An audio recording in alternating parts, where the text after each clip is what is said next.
festival, les femmes s'en mêlent, pop-rock sans les hormones mâles, quoique. Alain Absir chante Jean Seberg. Virginia Woolf fait toujours peur. Il y a un silence, il y a un vide à remplir. La bande dessinée de la semaine, le petit livre rouge du rock. J'ai un monsieur en dédicace qui a feuilleté le bouquin, qui m'a demandé si je parlais de Genesis. Et j'ai dit oui, mais en mal. Et il me l'a jeté à la figure. Expo chez Lieux communs, le virtuel nous tombe sur la tête. C'est l'agenda culturel sur TLT, c'est parti. Le Lieu commun, dans le quartier Bonnefoy, double loft rempli d'œuvres intrigantes, regroupe des artistes de haut vol aux idées sensées et amusantes. Des artistes qui réfléchissent à notre monde à travers leur art. Version 01 bêta est leur dernier effort.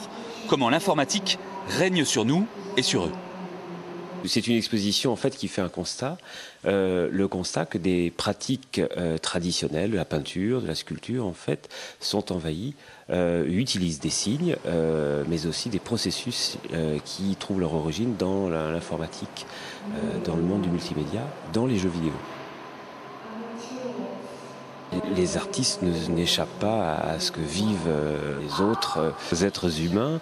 Ils font partie de ce monde qui est en pleine transformation et depuis de nombreuses années. Il y a une modification de nos modes de pensée, d'avoir une relation au monde, d'avoir une relation aux autres. Et en fait, il y a une sorte de retour, c'est-à-dire que la technologie a influencé des modes de création qui eux-mêmes, en fait, vont influencer à nouveau la réalité. J'expose déjà les deux peintures que vous avez face à vous, qui sont ce que j'appelle la série des Google Painting. Ouais. Et le concept est très simple, ça tient en une phrase, c'est confronter la lenteur de la tradition de la peinture à la vitesse et le temps globalisé d'Internet. Et l'icône la plus connue d'Internet, c'est Google. Un écran Internet n'a pas pour objectif d'être peint. Ça devient un objet hybride, une sorte d'alien, si je peux utiliser cette métaphore. C'est un objet mutant qui reste néanmoins peint et qui répond à tous les critères de la peinture au sens classique. On ne sait pas si c'est figuratif ou abstrait, on ne sait pas si on aborde le signe ou une icône. Et toutes ces ambivalences questionnent le statut même de la peinture en rapport justement de ces nouveaux médias et qui sont des nouveaux supports visuels à leur tour. Le principe était donc de remettre en volume un objet qui était plat, puisque c'est le signe USB qui est représenté, et qui est un signe universel que le monde entier connaît. C'est un objet, enfin un dessin que l'on a l'habitude de voir en 2 dimensions, et donc là j'ai voulu le transposer dans une 3e dimension, et qui donne donc une sculpture, un objet qui est hybride. Donc à la fois on peut se demander si c'est un porte-manteau, à la fois on peut se demander si c'est une sculpture, oui. Donc elle perd ses fonctions. C'est-à-dire que quand on arrive face à cet objet, on se pose la question, on se dit j'ai déjà vu, oui. Mais on n'arrive pas à l'identifier. Oui. Et c'est cette frontière qui m'intéresse beaucoup.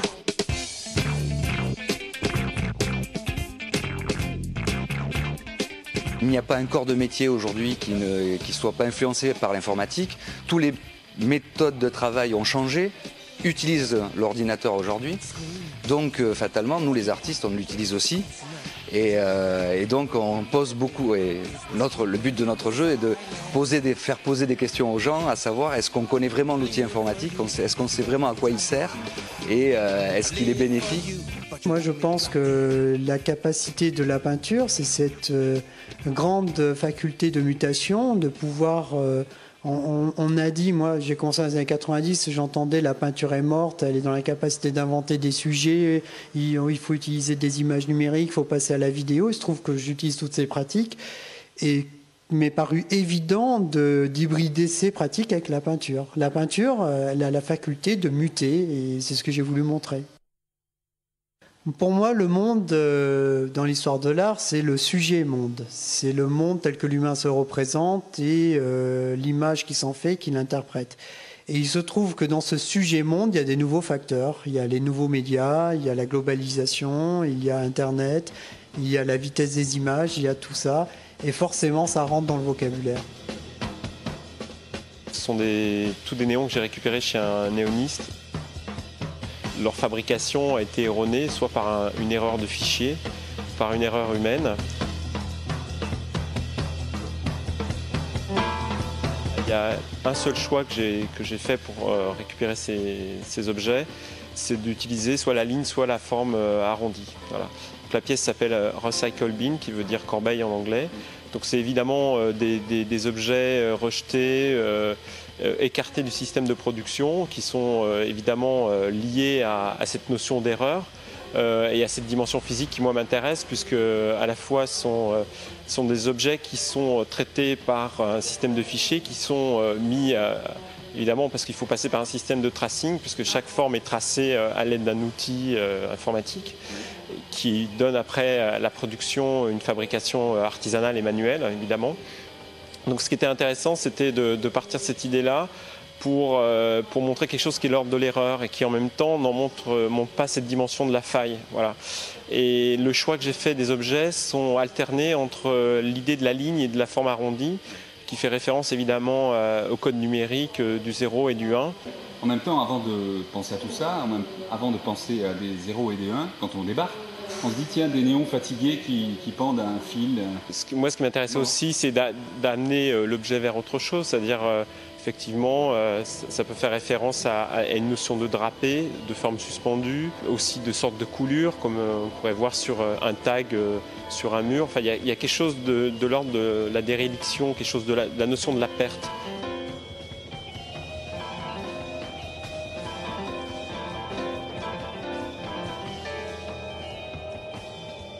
Dernière question, rappelez-nous le nom de l'exposition, c'est important.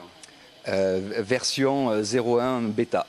Donc, puisque c'est une version d'expérimentation que l'on a faite, bêta parce que c'est pas la version définitive, donc c'est la version test. Et puisque c'est la première édition que l'on fait de cette exposition, que l'on espère faire tourner plus tard. Donc on fera, j'espère, des versions 02 et des versions 03 peut-être dans le futur. Donc ici, là, on est dans la version expérimentale bêta. On peut la mettre sur Internet. Mais elle va y être. Elle va y être et du coup, on va boucler la boucle.